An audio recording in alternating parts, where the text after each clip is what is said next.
দক্ষিণ কোরিয়ার রাজনীতিতে লেখা হলো এক নতুন অধ্যায়। কেলেঙ্কারি, মামলা, সেনা হস্তক্ষেপ কিংবা আততায়ীর ছুরি কোনো কিছুই থামাতে পারেনি লি জে মিয়ং এর এগিয়ে যাওয়া। একসময়ের গার্মেন্টস শ্রমিক এখন দেশটির সর্বোচ্চ পদে।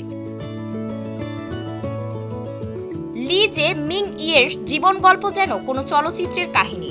একদিকে দারিদ্র্য, অন্যদিকে বাস্তবতা, সবকিছুকে জয় করে তিনি উঠে এসেছেন দক্ষিণ কোরিয়ার নেতৃত্বে। তার শৈশব কেটেছে সীমাহীন অভাব অনটনের মধ্য দিয়ে। অল্প বয়সেই স্কুল ছেড়ে দিতে হয় পরিবারের আর্থিক দায়িত্ব কাঁধে নেওয়ার জন্য।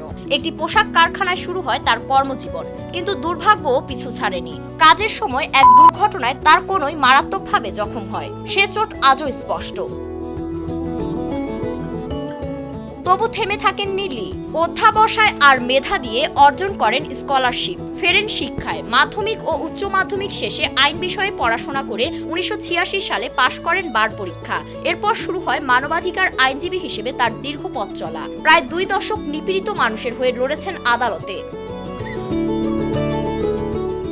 2005 সালে আনুষ্ঠানিকভাবে রাজনীতিতে প্রবেশ করেন তিনি। সামাজিক উদারপন্থী উরি পার্টিতে যোগ দেন, যা পরে ডেমোক্রেটিক পার্টিতে পরিণত হয়। জনপ্রিয়তা পেতে বেশি সময় লাগেনি। মেয়র হিসেবে পরে গিয়ংগি প্রদেশের গভর্নর হয়ে সাধারণ মানুষের আস্থাভাজন হয়ে ওঠেন। বিশেষ করে কোভিড-19 মহামারীর সময় সর্বজনীন সহায়তার দাবিতে তার সাহসী অবস্থান তাকে জাতীয় আলোচনায় নিয়ে আসে।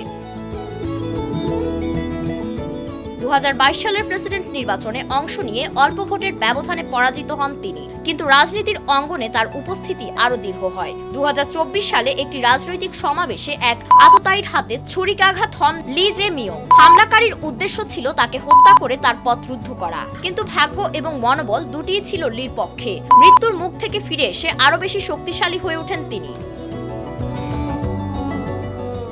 লি জে মিয়ং কেবল একজন রাজনীতিক নন, তিনি সামাজিক সংস্কারকও। দক্ষিণ কোরিয়ায় কুকুরের মাংস বাজার বন্ধে বড় ভূমিকা রাখেন তিনি। শিয়ং নামের মেয়র থাকাকালীন সময়ে বন্ধ করে দেন দেশের বৃহত্তম কুকুর বাজার। এছাড়াও পশু অধিকার, সামাজিক সুরক্ষা ও শ্রমজীবী মানুষের কল্যাণে নানা পদক্ষেপ নেন তিনি।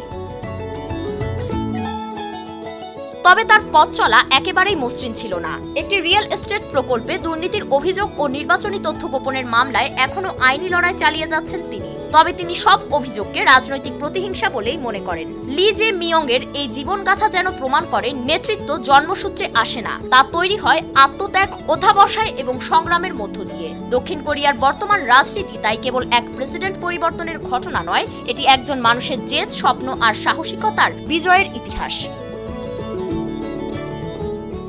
ফারিন রহমান প্রীতি, নয়া দিগন্ত।